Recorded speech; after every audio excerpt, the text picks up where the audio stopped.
We're here with Gerry Armstrong on the 6th of November, 1992. Hi, Gerry.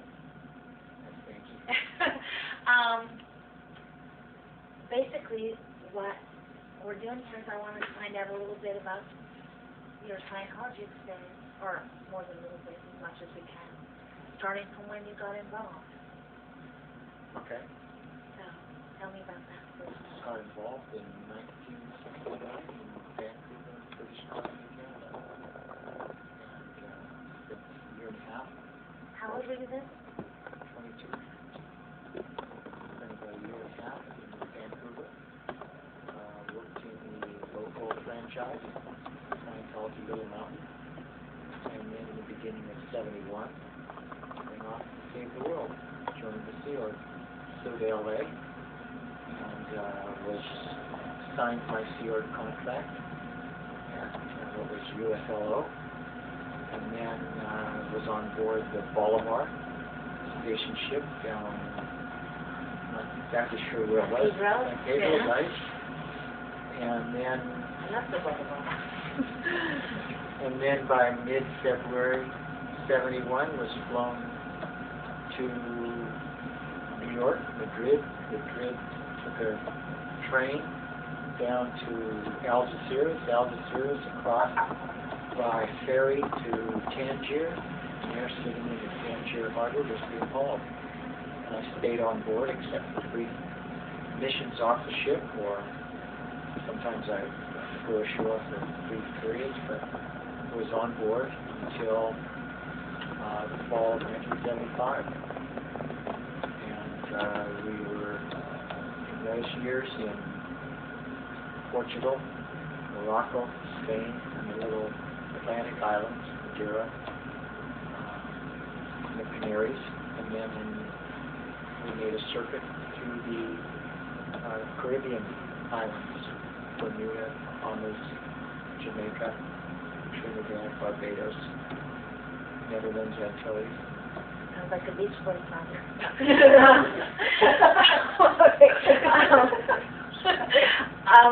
And you worked, you knew LRH, and you married, your first marriage, was you married on flag? Yeah, I married his head messenger. That's right. Terry Gillen. Young Terry, she'd be pretty touched. Yes, she was. And I was organizationally a social climber. Not really. It just worked out that way. You know, I was in the right place at the right time, I guess. Oh. And you had quite the wedding. I remember the photos very well. Yeah. Had a big double wedding along with Pat and Trudy Broker. That's right. And through most of my time on board the ship, I was the legal officer. We call it the ship's representative. I dealt with immigration and customs and the police, harbor master, and handled all the needs of the ship while in port. And then I was the public relations officer, port captain for a period of time, and then I was the intelligence officer through our time in the Caribbean. And when we went ashore, landed in Daytona, I was the intelligence officer again at the staging area for the Clearwater base which we had in Daytona at that time. What's an intelligence officer? Well, It's one of We're those talking jumbo about- shrimp, what are those things called? Oxymorons? espionage. It's Hubbard patterned his intelligence system after Nazi system, perfected, created, developed by Reinhard Gehlen, and I was one person within a giant network of intelligence personnel operated by the Guardian's office, who in turn operated by the Guardian, Mary Sue Hubbard, and L. Ron Hubbard. He really directed on his long-distance communication lines all the intelligence operations internationally. What kind of intelligence operations? We're talking about a church who has intelligence operations, a church with intelligence operations? Is that what you're saying? And you were there? You were involved in that? Is that what I'm hearing?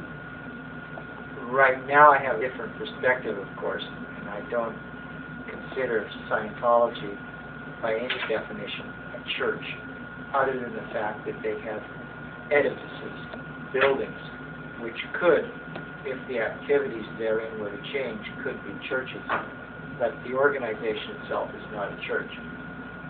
But it's undeniable that it had an intelligence organization and has been described as, outside of the FBI and the CIA, the most formidable intelligence organization operating on the North American continent. Now, at this time, in the early times when you were on the ship, you knew the offspring of Alan Hubbard. You knew that his kids as well. Right. Quentin and Diana and Archie, is that? Right. Tell me a little about them. I mean, you know, were they happy? Were they well educated? Were they, because of course they were the offspring of this man with this tremendous wealth, did they receive the best of possible educations? Did they lead a privileged life in terms of what was accessible to them in terms of, in a society type of sense, in terms of their education and their upbringing? Did they attend the finest finishing schools? Was Diana Hubbard a debutante? You know what I mean? Tell us about that. I think she could have been a debutante, but I don't think she was. I think that all the kids were pretty real in their own way, given the environment in which they found themselves, and given the very odd circumstances of growing up in the Sea Organization. I suppose that the one I got closest to was Arthur. Arthur and I sort of ran tandem sea watch, or rather gangway quartermaster watch for quite a period of time. So I had the task of waking him up. He was pretty young at the time, he was 13 or 14, I don't quite remember.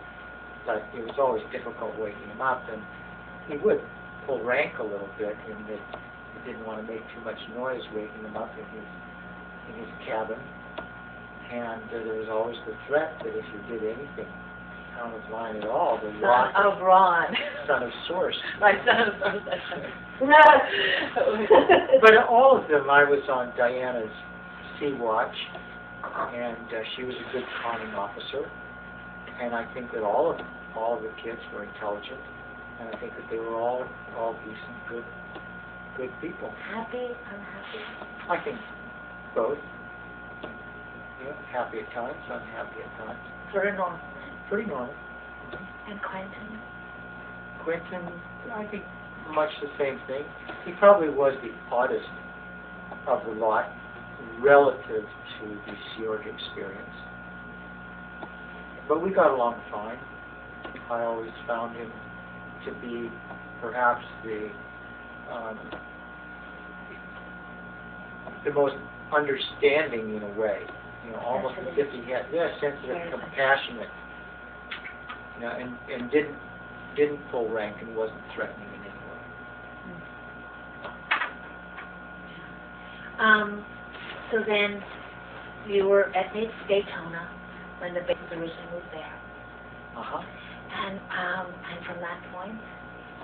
Then we moved to Dunedin. At that point, I was busted from the Guardian's office. I was in the Guardian's office Intelligence Bureau. And Mary Sue, or Nikki, who was her communicator, deemed me a security risk of some kind. And so I was removed from the Guardian's office, and I was assigned to Hubbard's Communication Bureau. So I became what was called the Deputy LRH External Communications Aide when we moved to Dunedin, which was in December of 1975. And we had a secret base for Hubbard and his personal staff, and Mary Sue, her personal staff, at Dunedin, in an apartment complex, I guess about maybe 8 miles from Clearwater. And I stayed there until June of '76, at which time I was sent to Culver City, here in Los Angeles, to set up a staging area for what became the base that was built in La Quinta. And I was only there for a brief amount of time. I was there, set up this unit along with 3 other messengers. And Hubbard arrived, Mary Sue Hubbard arrived, and then I had a fight with Nikki, and Hubbard then assigned. First I was taken out of that unit and I was kept locked up at the Intelligence Bureau in Fifield Manor in Los Angeles. You were locked up? Right, I was kept under guard for a couple of weeks. Which is where the Guardian's office had moved to. Right, the Intelligence Bureau of the GEO was there. I was picked up by the Deputy Guardian for Intelligence, Dick Wiegand. Isn't that falsely imprisonment? Isn't that illegal? Yeah. Oh, it was clearly false imprisonment. At this point, do you feel that much of what you had done had been illegal on some level or another? Did Or I do that Scientology. personally? That you had done personally? I clearly had been involved in some illegalities, especially while I was on the ship, smuggling things on and off, and What kind of things? Money? Drugs? we Weapons? we did move a lot of money around, briefcases of money that were brought to the ship, but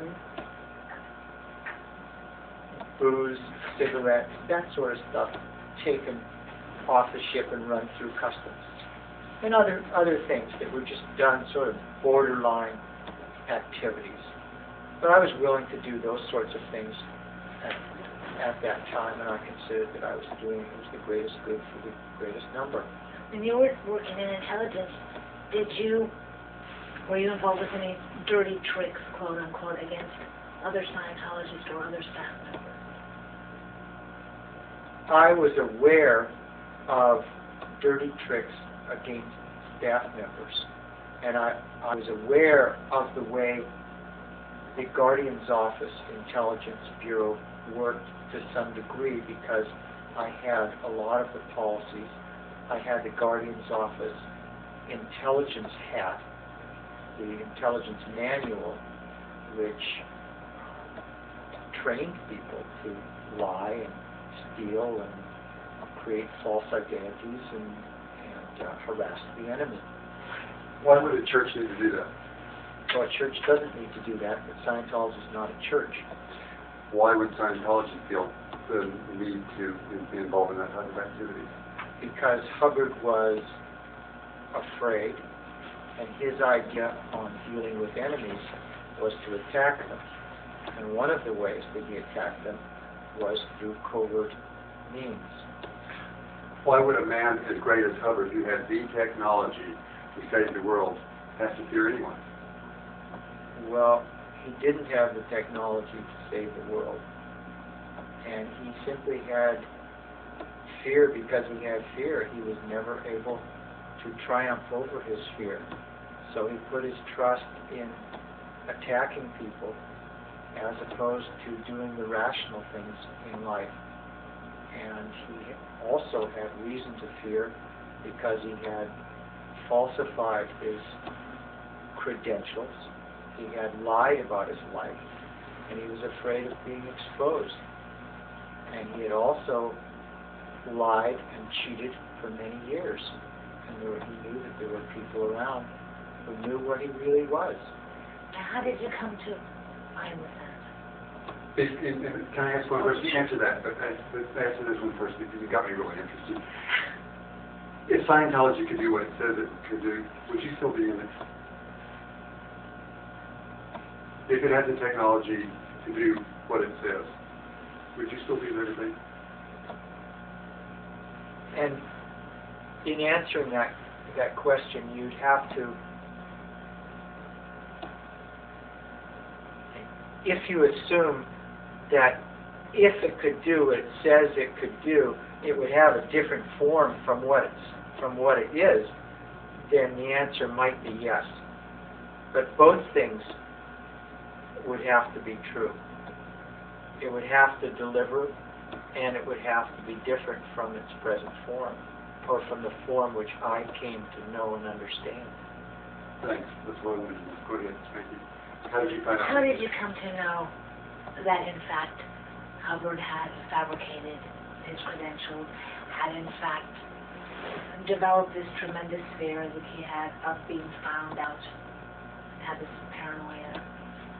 What credentials? What would he do when found out? Well, I guess the process of that discovery began when I first got involved in the Sea Organization. And of course I worked with the man for quite a period of time. I shot movies with him in the desert after we left the ship. He twice assigned me to the RPF. I talked to many people about him. I read hundreds of thousands of his words. I listened to him. I listened to his tapes. So I had a great understanding before I ever came to the realization what I've been led to understand is false. But I needed that great understanding, I think, in order to know what the falsities were. But I considered quite fortunate in that in the beginning of 1980, and we then were in Gilman Hot Springs, and there was a threat of a raid, and we were required to go through, each person had to go through all papers in his area, whatever post he was on, or and all personal papers, and destroy anything which showed Hubbard's control of the organization, anything which showed his intent to live at the Gilman Hot Springs property, anything which showed his control of organization finances.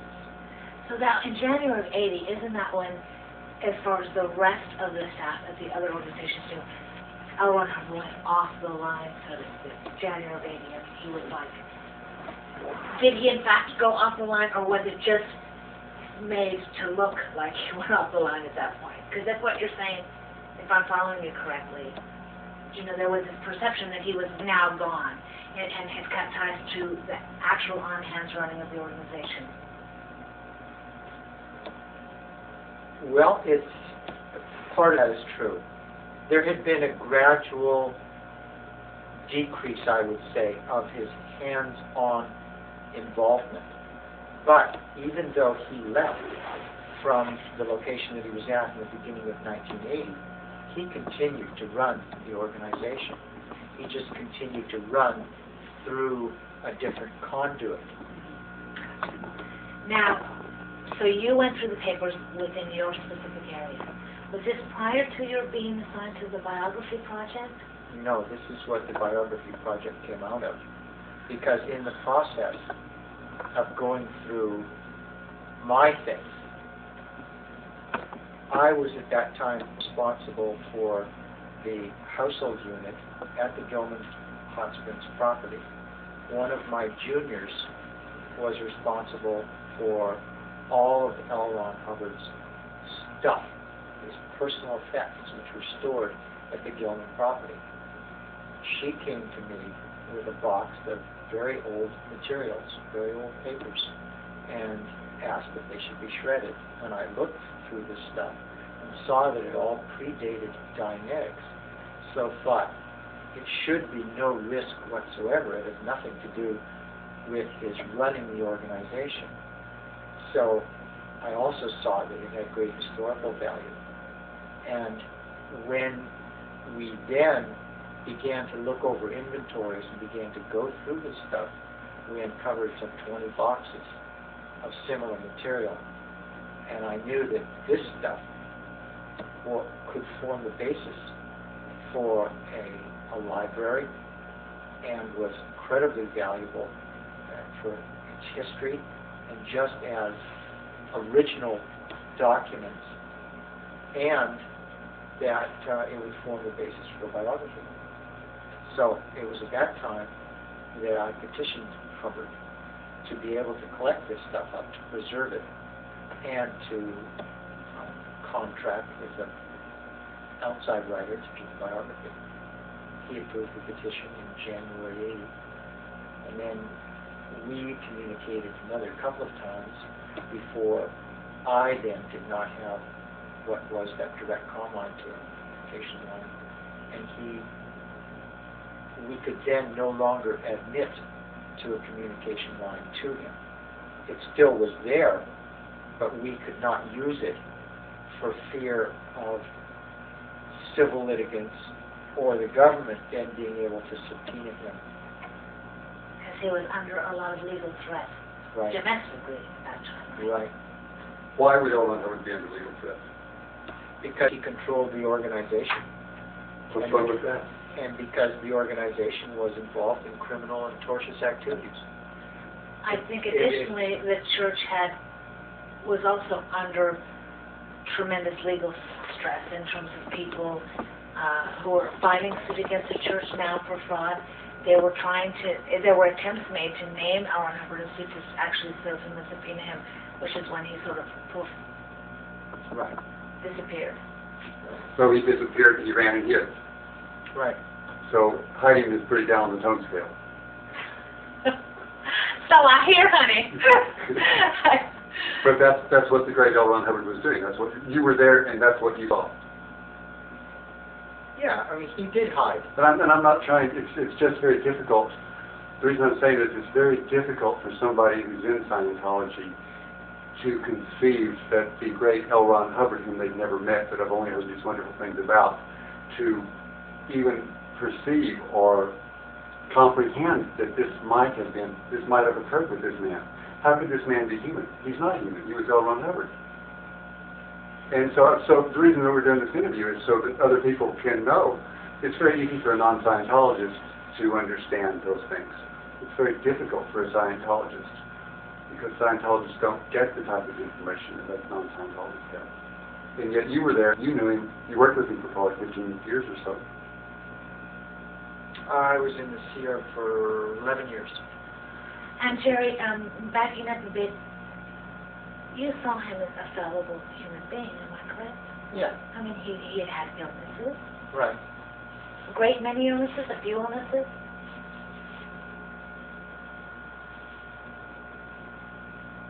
Quite a few. I know that he had